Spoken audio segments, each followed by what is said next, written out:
was in the afternoon, I was reading, and I pick up the phone, and it's this guy with a very heavy accent, and he goes through his whole spiel, hi, I'm calling from the heart transplant program. He said, we need you here in 3 hours. Okay, we have to leave now. And we pulled up to the main hospital. It was the first time I'd ever been there at night. Basically what happens is the team that will be operating on you flies out to wherever it is. In this case, the heart wasn't close by. And at that point, they wait because they will not take the heart out of the donor until you, the recipient, is physically at the hospital. And at that point, I was being prepped for surgery.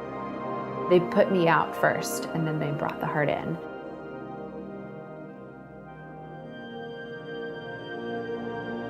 At 13, I was diagnosed with hypertrophic cardiomyopathy.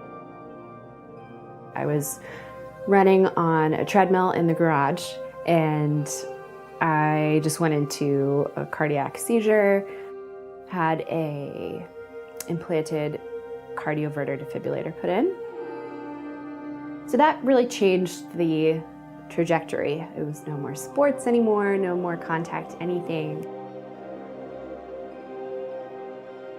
So after almost 10 years of having hypertrophic cardiomyopathy, it was determined that the heart was too sick now to continue working in the same way it was before.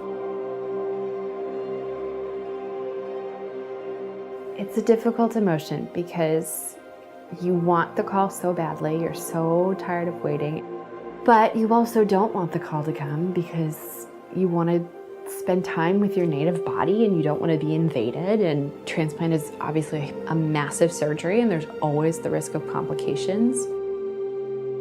And more than that, I really identified with HCM. I kind of didn't want to lose it because I knew what it entailed. I knew at that point how my heart worked.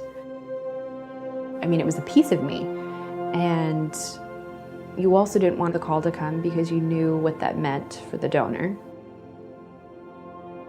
And I really don't like that train of thought. I think there's a lot of people in the transplant community who think, oh, someone had to pass away for me to live.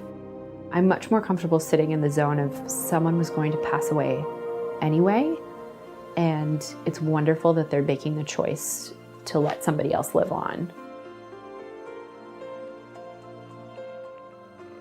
It took a long time for me to feel anywhere close to my old self. It's really incredible to be able to get through a full workday and have the energy to do so, to be able to go hiking with my friends. And there's so much gratitude that goes into the fact that people are willing to donate their organs. And so you really realize how fortunate you are. But that's not at all mutually exclusive for the shit you go through once you have it. I think I've been trying to navigate that balance of gratitude and realism and relating that to other people who have chronic illness. You can still be very lucky to get a transplant. You can still have an incredible support network. You can have no complications, and you're still allowed to be mad at the universe for giving you this problem. Even though I feel like I've aged 10 years in the last year, I'm also very grateful for knowing that possibly the most difficult part of my life is behind me. It is easy to quantify my life in numbers. I am 25. I've had 4 cardiac arrests. There were 3 additional open heart surgeries following my transplant because my new heart initially failed. I've been the vessel for 2 hearts. I've coded once. I fall into the asterisks in the tiny footnotes in textbooks that says there's a nearly negligible % chance of any one of these rare complications happening to your patient. It's really not an exaggeration to say it. They almost always seem to happen to me. And so when you so often start falling outside of the medical median, the odds become pretty terrifying. But they're not the worst possibility. because nothing is more terrifying than not knowing who I am. How does what has or could happen to us help inform our sense of self? How does the past and the future, the X and Y axes of life, help define who we are? For 13 years, I was a pretty normal kid. I had normal bumps and scrapes, a tonsillectomy, skinning my knees. I played literally every sport there was, and I spent my summers dancing at musical theater camp. And then, in the span of about 30 seconds, my whole world changed. There was no prior history at the time to indicate that sudden cardiac death was possible, even likely, because of my barely 13-year-old heart. Statistically, I shouldn't have survived my first cardiac arrest. But I did. And I became Leilani, the girl who has a heart condition. And suddenly that intersection of X and Y began to move. Over the next 10 years, I would continue to be that outlier, requiring multiple surgeries when one, frankly, should have done the trick, falling into rare device recalls, resets, replacements. So being that outlier, it really shouldn't have surprised me that I would be in that 2 to 3% of HCM that would progress to transplant. But it did. You know, by now I sort of knew who I was. I'd grown to understand my restrictions. I grew up. I got my degree. I started a career. And my overly strong heart was there for all of it. I knew my heart. It knew me. And then this happened. This blessing that I didn't ask for. How was I supposed to reconcile losing the woman I had become with becoming a woman that I had given up any hope of being 10 years before? You know, it's considered kind of ungrateful in the transplant community to talk this way, but I didn't want this. I did not choose this. This wasn't me. You know, everyone thinks you'll be really happy to have a new heart, to do all of the things you couldn't do before. I left the hospital unable to stand up on my own. The pneumonia that I developed from being bedridden for so long necrotized part of my lung.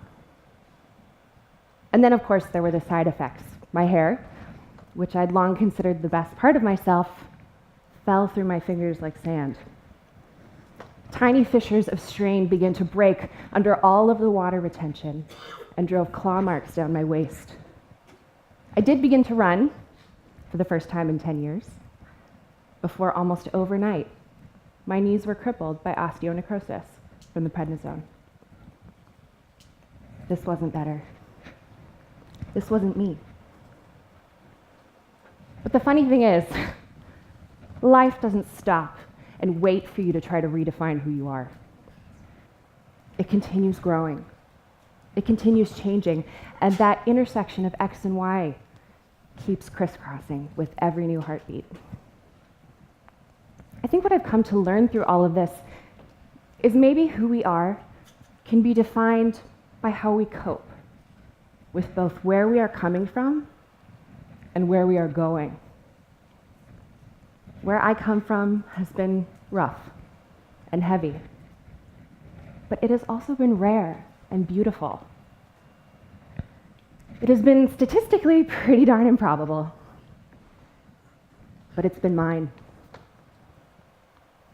So, who am I now? Well, I'm not a runner. And that pill will always be a little bit bitter. I'm not cured. I will always have a heart condition. But I am wiser. I am braver. I am humbled by my donor, by my team. And no matter what happens in my life, that's who I'll always be.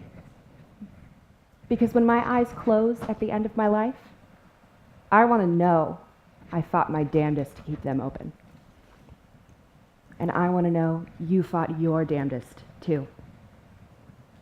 Thank you.